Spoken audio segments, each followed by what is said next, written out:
BTR নিৰ্বাচনৰ বাবে তৎপৰ হৈছে বিপিএফ দল দ্বিতীয়খন প্ৰাৰ্থী তালিকা প্ৰকাশ কৰিলে বিপিএফ দল দ্বিতীয়খন প্ৰাৰ্থী তালিকা প্ৰকাশ কোকৰাঝাৰত হাগ্ৰামা মহিলাৰে ঘোষণা কৰিলে 9 জনীয়া দ্বিতীয়খন প্ৰাৰ্থী তালিকা পাঁচনৈ চেৰফাং পৰিষদীয় সমষ্টিৰ প্ৰাৰ্থী শ্যাম সুন্দে পাঁচনৈ চেৰফাং ৰৌতাৰ পৰা প্ৰাৰ্থিত্ব দিয়া হৈছে মাজবাটৰ বিধায়ক চৰণ বড়োক ননৈ চেৰফাঙত প্ৰাৰ্থিত্ব লাভ কৰিছে পল তপ্প মানস চেৰফাঙত প্ৰাৰ্থিত্ব লাভ কৰিছে জাংগিলা হাজোৱাৰীয়ে শালবাৰীত প্ৰাৰ্থিত্ব লাভ কৰিছে দিগন্ত গয়াৰী কোকলাবাৰীত প্ৰাৰ্থিত্ব লাভ শমখৰ বড়োৰ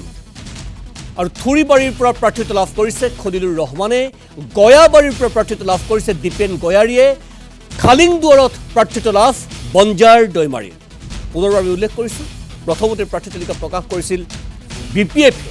আৰু আজি বিপিএফৰ দ্বিতীয়খন প্ৰাৰ্থী তালিকা কোকৰাঝাৰত প্ৰকাশ কৰিছে হাগ্ৰামা মহিলাৰীয়ে আৰু সেই অনুসৰি আমাৰ হাতলৈ যি তথ্য আহিছে 18 নম্বৰ মানস চেৰফাং এছটিৰ বাবে সংৰক্ষিত জংগিলা হাজোৱাৰী 19 নম্বৰ থুৰিবাৰী যেটো সংৰক্ষণবিহীন এটা সমষ্টি খলিলুৰ ৰহমান তাত প্ৰাৰ্থিত্ব দিয়া হৈছে 21 নম্বৰ শালবাৰী যেটো এছটিৰ বাবে সংৰক্ষিত তাৰ প্ৰাৰ্থী হৈছে দিগন্ত গয়াৰী 22 নম্বৰ কোকলাবাৰী এছটিৰ বাবে সংৰক্ষিত শমখৰ Bodo 28 number Goibari ST Jiten Mushahary 32 number Bhergaon ST Mansuma Basumatary 33 number Nonoi Serfang যেটো নন এছটি সমষ্টি পল তপ্প খালিংদুৱাৰ 34 নম্বৰ খালিংদুৱাৰ তাত বঞ্জাৰ দৈমাৰী যেটো এছটিৰ বাবে সংৰক্ষিত 37 নম্বৰ পাঁচনৈ চেৰফাং যেটো নন এছটি তাত শ্যাম সুন্দী আৰু 10 নম্বৰটো টিকট আজি ঘোষণা কৰা হৈছে এছটিৰ বাবে সংৰক্ষিত ৰৌতা আৰু তাত প্ৰাৰ্থিত্ব দিয়া হৈছে বিধায়ক চৰণ বড়ো মাজবাটৰ বিধায়ক এইদৰেই শক্তিশালী প্ৰাৰ্থী প্ৰক্ষেপ কৰি হাগ্ৰামা মহিলাৰীয়ে আকৌ এবাৰ বুজাই দিছে যে বিটিআৰ নিৰ্বাচনত বিপিএফে এইবাৰ এঘৰি জুটিবই এনে প্ৰেক্ষাপটত অনাগত সময়ত ইউপিপিএলৰ যুদ্ধনীতি কি হয় সেয়া লক্ষণীয় হ'ব কিন্তু এইখিনিতে খবৰ আহিছে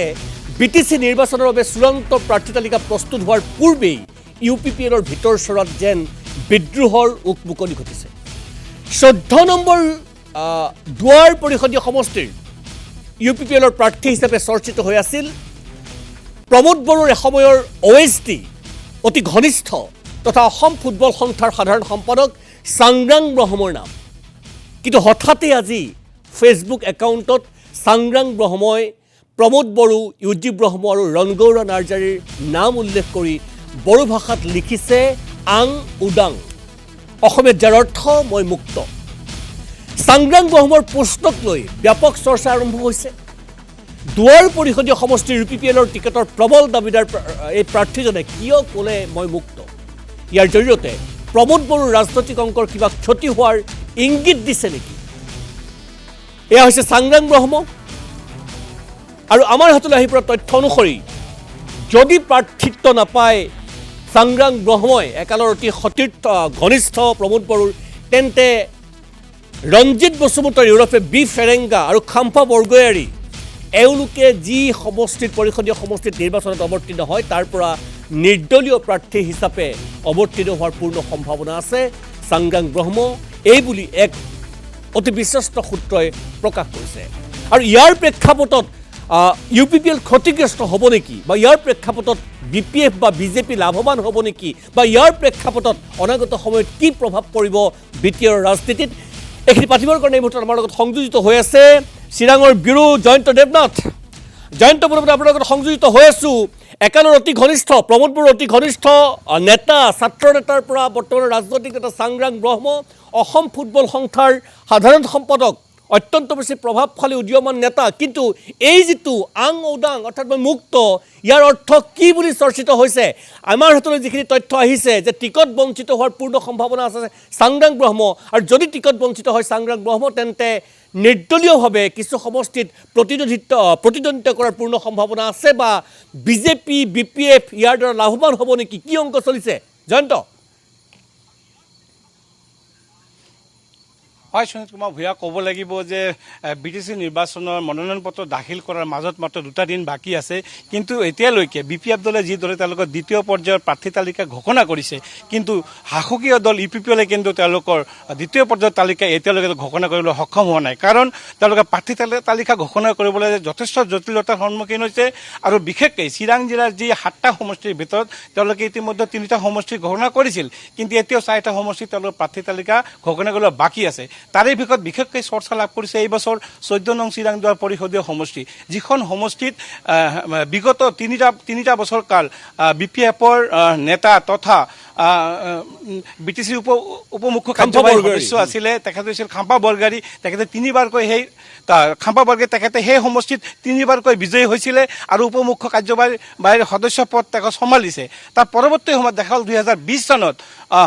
BTR শান্তি চুক্তিৰ পিছত NDFBৰ পৰা ওলাই আহি ৰঞ্জিত বসুমতাৰী ওৰফে ফেৰেংগাই তেখেতে UPPL দলৰ প্ৰাৰ্থী হিচাপে তেওঁ অৱতীৰ্ণ হৈছিলে, আৰু খাম্পা বৰগাৰী পৰাজিত কৰি তেখেতে পৰৱৰ্তী সময়ত BTCৰ কাৰ্যবাহী সদস্যৰ পদ নিৰ্বাহ কৰিছিলে। কিন্তু তাৰ আগৰে পৰা কিন্তু এই চাংগ্ৰাং ব্ৰহ্ম, যিগৰাকী প্ৰমোদ বৰা OSD তথা অসম ফুটবল সন্থাৰ সাধাৰণ সম্পাদক চাংগ্ৰাং ব্ৰহ্মই কিন্তু তেখেতে টিকটৰ দাবীদাৰ আছিল। বিগত লোকসভা নিৰ্বাচনত তেখেতৰ নাম উল্লেখ যথেষ্ট চৰ্চা লাভ কৰিছিল, কিন্তু পৰৱৰ্তীত তেখেতে টিকট নাপালে। কিন্তু সেই সময়ছোৱাত UPPLৰ দলীয় নেতৃত্ববৰ্গ, শীৰ্ষ নেতৃত্বসকলে কথা দিছিল যে তেখেতক 2025ৰ যি পৰিষদীয় নিৰ্বাচন হ'ব BTC তেখেতক প্ৰাৰ্থিত্ব প্ৰদান কৰিব। কিন্তু শেষ মুহূৰ্তত BPF দলৰ পৰা খাম্পা বৰগাৰীয়ে আহি যেতিয়া UPPLত যোগদান কৰিলে, তেখেতে তেতিয়াৰ পৰা গোটেই ৰাজনৈতিক যি সমীকৰণ চিৰাংদুৱাৰ সমষ্টিৰ উলট পালট হৈ গ'ল। শেহতীয়াকৈ দেখিবলৈ পোৱা গ'ল যে যিগৰাকী যোৱা বছৰ বিজয়ী হৈছিলে ৰঞ্জিত বসুমতাৰী ওৰফে ফেৰেংগা, তেখেতে এতিয়া কোকৰাঝাৰৰ বাঘুংৰিত দিছে, আৰু শেহতীয়াকৈ 16 নম্বৰ যি নিচিমা সমষ্টিত তেখেতৰ নাম উল্লেখ হৈ আছে। আৰু তাৰ বিপৰীতে যদিও এতিয়ালৈকে আনুষ্ঠানিকভাৱে UPPলে দলীয় প্ৰাৰ্থীৰ নাম ঘোষণা কৰা নাই, কিন্তু ব্যাপকভাৱে চৰ্চা লাভ কৰিছে যে খাম্পা বৰগাৰী 14 নং পৰিষদীয় সমষ্টিত তেখেতে প্ৰাৰ্থিত্ব লাভ কৰিব, যাৰ কাৰণে হয়তোবা আজিৰ দিনটোত যথেষ্ট আৱেগিক হৈ তেখেতে ফেচবুকত বড়ো ভাষাত যি লিখিছে যে মই মুক্ত, এই কথাটো তেওঁ দলৰ যি শীৰ্ষ নেতৃবৃন্দক তেওঁ এক প্ৰকাৰ আগজাননী দিছে। জয়ন্ত মই এটা কথা জানিব বিচাৰিছোঁ, জয়ন্ত দেৱনাথ, মই এটা কথা জানিব বিচাৰিম যে ৰঞ্জিত বসুমতাৰী ওৰফে বি ফেৰেংগা বৰ্তমান চিৰাংদুৱাৰ সমষ্টিৰ পাৰিষদ, খাম্পা বৰগাৰীৰ প্ৰাৰ্থিত্বৰ প্ৰতি UPPLৰ পৰা ৰঞ্জিত বসুমতাৰীয়ে মুক্তভাৱে সমৰ্থন জনাবনে? প্ৰথম কথা। আৰু দ্বিতীয় কথা, যদি সেয়াই হয়, খাম্পা বৰগাৰী চিৰাংদুৱাৰ সমষ্টিৰ প্ৰাৰ্থী হয় UPPLৰ, ৰঞ্জিত বসুমতাৰী যদি নিচিমা বা বাউসুংগুৰিলৈ যায়, তাত যদি চাংগ্ৰাং ব্ৰহ্মৰ চৰ্চা চলাৰ দৰে নিৰ্দলীয় প্ৰাৰ্থী হয়, কোন লাভৱান হোৱাৰ সম্ভাৱনা আছে? দেখকৈ ক'ব লাগিব যে যি ধৰণৰ প্ৰতিক্ৰিয়া ইতিমধ্যে চাংগ্ৰাং বসুমতাৰীয়ে সদৰি কৰি আছে কালিৰে পৰা, যদিও কেমেৰাৰ সন্মুখত কোৱা নাই বা যিখিনি তথ্য আমি পাইছোঁ, তেখেতে যথেষ্ট ক্ষোভিত হৈ আছে। তেখেতে এটা কথা কিন্তু উল্লেখ কৰিছেই যে ৰঞ্জিত বসুমতাৰী অৰ্থাৎ ফেৰেংগা য'ত অৱতীৰ্ণ হ'ব, যিখন সমষ্টিত তেওঁ তাতে খেলিব,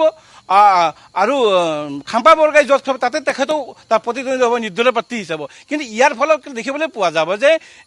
ইয়াৰ দ্বাৰা সম্পূৰ্ণৰূপে লাভৱান হ'ব কিন্তু BPFৰ প্ৰাৰ্থী, কাৰণ যিখন 16 নম্বৰ নিচিমা সমষ্টিত যিগৰাকী প্ৰাৰ্থীৰ দাবী দিছিল ইমান দিনে মহিলা নেত্ৰী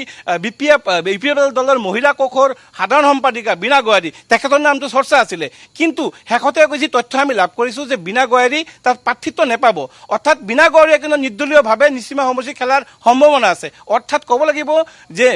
নিচিমা সমষ্টিত যিগৰাকী প্ৰাৰ্থী আছে এই মুহূৰ্তত বিজয় হৈছে BPF দলৰ জেমছ বসুমতাৰী। জেমছ বসুমতাৰীৰ বিপৰীতে যদি এতিয়া UPPLৰ পৰা তাত ৰঞ্জিত বসুমতাৰীৰ নামটো আহি যায়, আৰু তাত আকৌ নতুনকৈ যিহেতু